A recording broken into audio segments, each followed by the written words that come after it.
Hi hello welcome back to my YouTube channel. ನಾನು ನಿಮ್ಮ ಪ್ರೀತಿಯ ಮಂಜುನಾಥ್ ವರ್ಷ. ಇವತ್ತು ನಾನು ಚಿಕನ್ ಸಾಂಬಾರ್ ಮತ್ತು ಮಟನ್ ಸಾಂಬಾರ್, ಆಮೇಲೆ ಚಿಕನ್ ಫ್ರೈ, ಆಮೇಲೆ ಕಾಳು ಗೊಜ್ಜು, ಆಮೇಲೆ ಕಬಾಬು, ಬಿರಿಯಾನಿ, ಫ್ರೈ ಇವಿಷ್ಟನ್ನು ಮಾಡೋದು ಹೆಂಗೆ ಅಂತ ತೋರಿಸ್ತಾ ಇದ್ದೀನಿ ಹಬ್ಬಕ್ಕೋಸ್ಕರ.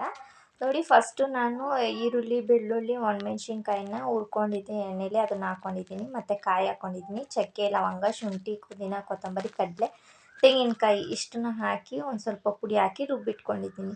ಅದನ್ನು ಮಟನ್ನ ಆಗಲೇ ಕೂಗೋದಕ್ಕೆ ಇಟ್ಕೊಂಡಿದ್ದೆ. ಒಂದು 5 ವಿಷಿಲ್ ಬಂದಿತ್ತು. 5 ವಿಷಿಲ್ ಆದಮೇಲೆ ರುಬ್ಬಿರೋಂತಹ ಮಸಾಲೆನ ಹಾಕಿ, ಆಮೇಲೆ ಸ್ವಲ್ಪ ಉಪ್ಪು ಹಾಕಿ ಬೇಯೋಕ್ಕಿಟ್ಟಿದ್ದೀನಿ.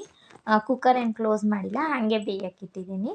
ನೆಕ್ಸ್ಟ್ ಇವಾಗ ನಮ್ಮ ಮನೆಯವರು ಕಬಾಬ್ಗೆ ಅಂತ ಕಲಿಸ್ತಾಯಿದ್ರು. ನೋಡಿ, ಶುಂಠಿ ಬೆಳ್ಳುಳ್ಳಿ ಪೇಸ್ಟ್ ಹಾಕೋರೆ, ಆಮೇಲೆ ಒಂದು ಮೊಟ್ಟೆ ಹಾಕೋರೆ, ಆಮೇಲೆ ಸ್ವಲ್ಪ ಕಾರ್ನ್ಫ್ಲೋರ್ ಹಾಕಿದ್ದೀನಿ, ಆಮೇಲೆ ಸ್ವಲ್ಪ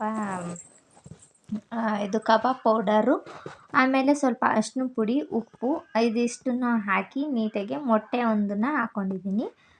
ಇದಿಷ್ಟನ್ನು ಹಾಕಿ ಚೆನ್ನಾಗಿ ಕಲರ್ ಬರೋ ಥರ ಕಲಿಸ್ಬೇಕು.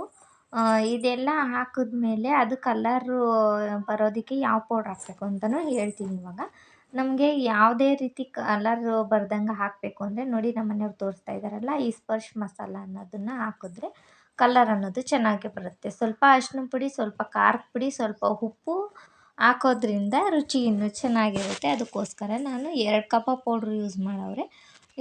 ಅರ್ಧ ಕೆ ಜಿ ಚಿಕನ್ಗೆ 2 ಕಬಾಬ್ ಪೌಡ್ರ್ ಹಾಕಿದ್ದೀನಿ. ನೋಡಿ, ಈ ಥರ ಅರಿಶಿನ ಪುಡಿ ಎಲ್ಲ ಹಾಕಿ ನೀಟಾಗಿ ಒಂದು ಮೊಟ್ಟೆ ಹಾಕಿ ಚೆನ್ನಾಗಿ ಕಲಸಿದ್ದೀವಿ. ನೋಡಿ, ಇದು ಇಷ್ಟು ಕಬಾಬ್ ರೆಸಿಪಿ. ಅದನ್ನು ಕಲಸಿ ಸೈಡಿಗೆ ಒಂದು 10 ನಿಮಿಷ ನೆನೆಯೋದಕ್ಕೆ ಬಿಡಬೇಕು. ಏಕೆಂದರೆ ಕಬಾಬ್ ಎಷ್ಟು ನಿಮಿಷ ನೆನೆಯುತ್ತೋ ಅಷ್ಟು ಚೆನ್ನಾಗಿ ಕ್ರಿಸ್ಪಿಯಾಗಿ ಮತ್ತು ಚೆನ್ನಾಗಿ ಬರುತ್ತೆ. ಉಪ್ಪು ಎಲ್ಲ ಅದರಲ್ಲೇ ಇರುತ್ತೆ, ನೀವು ಹಾಕ್ಕೊಳೋದಾದರೆ ಹಾಕ್ಕೊಬೋದು. ನಮಗೆ ಚಿಕನ್ ಸ್ವಲ್ಪ ಸಪ್ಪೆ ಅನಿಸೋದ್ರಿಂದ ನಾನು ಸ್ವಲ್ಪ ಉಪ್ಪು ಹಾಕ್ಕೊತೀನಿ, ಮತ್ತು ಸ್ವಲ್ಪ ಖಾರದ ಪುಡಿ ತೋರಿಸಿದ್ನಲ್ಲ, ಅದು ಮನೆಯಲ್ಲೇ ಮಾಡಿರೋಂತಹ ಖಾರದ ಪುಡಿ, ಅದನ್ನು ಒಂದು ಸ್ವಲ್ಪ ಹಾಕ್ಕೊಂಡಿದ್ದೀನಿ. ನೋಡಿ, ಇದಿಷ್ಟು ಹಾಕ್ಕೊಂಡ್ಮೇಲೆ ನೀಟಾಗಿ ಅದನ್ನು ಚೆನ್ನಾಗಿ ಈ ಥರ ಕಲಿಸ್ಬೇಕು, ಮೇಲಿಂದ ಕೆಳಗಡೆ. ಈ ಥರ ಕಲಿಸೋದ್ರಿಂದ ಏನಾಗುತ್ತೆ ಅಂದರೆ ಕಬಾಬು ಚೆನ್ನಾಗಿ ಬರುತ್ತೆ. ಅದನ್ನು ಯಾವುದೇ ರೀತಿ ನಾನು ಮೊಸರು ಆಗಲಿ, ನಿಂಬೆಹಣ್ಣಾಗಲಿ ಯಾವುದನ್ನು ಕೂಡ ಯೂಸ್ ಮಾಡಿಲ್ಲ. ಬೇಕು ಅಂದರೆ ಅರ್ಧ ನಿಂಬೆಹಣ್ಣ ಬೇಕಿದ್ರೆ ಲಾಸ್ಟಿಗೆ ಹಾಕೊಬೋದು. ನನಗೆ ಬೇಡ, ಏಕೆಂದರೆ ಹುಳಿ ಅಂಶ ಹಾಕಿದ ತಕ್ಷಣ ಎಣ್ಣೆಯಲ್ಲಿ ಅದೆಲ್ಲ ಬಿಟ್ಕೊಳುತ್ತೆ. ಅದಕ್ಕೋಸ್ಕರ ನಾನೇನು ಹಾಕ್ಕೊಳೋದಕ್ಕೆ ಹೋಗಿಲ್ಲ. ನೆಕ್ಸ್ಟ್ ಇವಾಗ ನಾವು ಚಿಕನ್ ರೆಸಿಪಿ ಆಯಿತು, ಕಬಾಬೆಲ್ಲ ಕಲಸಿಟ್ಟಾದಮೇಲೆ ಇವಾಗ ಕಾಳು ಗೊಜ್ಜಿಗೆ ಒಗ್ಗರಣೆ ಹಾಕಬೇಕಾಗಿತ್ತು. ಅದಕ್ಕೋಸ್ಕರ ಇವಾಗ ಕಾಳು ಗೊಜ್ಜಿಗೆ ಒಗ್ಗರಣೆ ಹಾಕ್ತಾಯಿದ್ದೀನಿ. ಚಿಕ್ಕ ಕುಕ್ಕರೇ ತೊಗೊಂಡಿದ್ದೀನಿ, 3 ಲೀಟ್ರ್ ಕುಕ್ಕರಲ್ಲಿ. ಕಾಳನ್ನ ನೆನ್ನೆ ನೈಟೇ ನೆನೆಸಿಟ್ಟಿದ್ವಿ. ಆಮೇಲೆ ಬಟಾಣಿ ಕಾಳು, ಕಡಲೆಕಾಳು ಮತ್ತು ಆಲೂಗೆಡ್ಡೆನ ಯೂಸ್ ಮಾಡಿ ಮಾಡ್ತಾಯಿದ್ದೀನಿ. ಮತ್ತು ಮಟನ್ದು ಇದನ್ನು ಹಾಕ್ತಾಯಿದ್ದೀನಿ ನಾನು.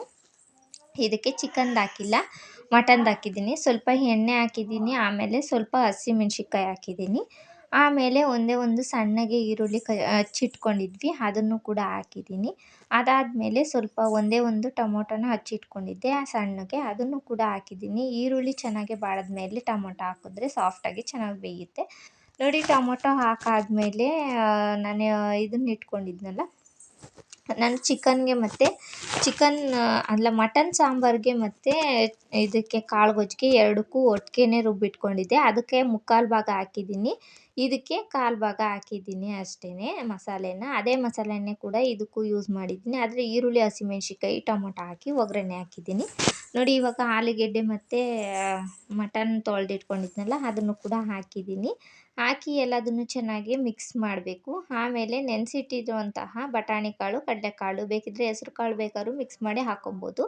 ನಾನಿಲ್ಲಿ ಬಟಾಣಿ ಕಾಳು ಮತ್ತು ಕಡಲೆಕಾಳು ಮಾತ್ರ ಹಾಕಿದ್ದೀನಿ. ಅದನ್ನು ಹಾಕಿದ್ಮೇಲೆ ಅದನ್ನು ಚೆನ್ನಾಗಿ ನೀಟಾಗಿ ತಿರುಗಿಸ್ಕೋಬೇಕು. ಅದಾದಮೇಲೆ 1/4 ಭಾಗ ಎತ್ತಿಟ್ಕೊಂಡಿದ್ನಲ್ಲ ಮಟನ್ ಸಾರಿಂದು ಗ್ರೇವಿನ, ಅಂದರೆ ರುಬ್ಬಿಟ್ಕೊಂಡಿರೋ ಅಂಥ ಮಸಾಲೆನ ಅದಕ್ಕರ್ಧ ಇದಕ್ಕರ್ಧ ಹಾಕ್ಕೊಂಡಿದ್ನಲ್ಲ, ಅದನ್ನು ಕೂಡ ಹಾಕಿದ್ದೀನಿ. ಮತ್ತು ನಮ್ಮ ಗಿಡದಲ್ಲೇ ಬಿಟ್ಟಿರುವಂತಹ ಸಬ್ಬಸಿಗೆ ಸೊಪ್ಪು, ಕೊತ್ತಂಬರಿ ಸೊಪ್ಪು ಇತ್ತು, ಅದನ್ನು ಕೂಡ ಸ್ವಲ್ಪ ರುಚಿಗೆ ಚೆನ್ನಾಗಿರುತ್ತೆ ಅಂದ್ಬಿಟ್ಟು ಅದನ್ನು ಕೂಡ ಹಾಕ್ಕೊಂಡು ಸ್ವಲ್ಪ ನೀರು ಹಾಕಿ, ಸ್ವಲ್ಪ ಉಪ್ಪು ಹಾಕಿ ಒಂದು 2 ವಿಷಿಲ್ ಬರೋ ತನಕ, ಕಾಳು ಬೇಯಬೇಕಲ್ಲ, ಕಾಳು ಮತ್ತು ಮಟನ್ನು, ಅದಕ್ಕೋಸ್ಕರ ಒಂದು 2 ವಿಷಿಲ್ ಬರೋ ತನಕ ಬಿಟ್ಟಿದ್ದೀನಿ. ಮತ್ತು ಮನೆಯಲ್ಲೇ ಮಾಡಿರುವಂತಹ ಸಾಂಬಾರು ಪೌಡರ್ ಒಂದೇ 1 ಸ್ಪೂನ್ ಹಾಕ್ಕೊಂಡಿದ್ದೀನಿ. ಅದು ಯಾಕೆ ಅಂದರೆ ರುಚಿ ಚೆನ್ನಾಗಿ ಕೊಡುತ್ತೆ, ಟೇಸ್ಟು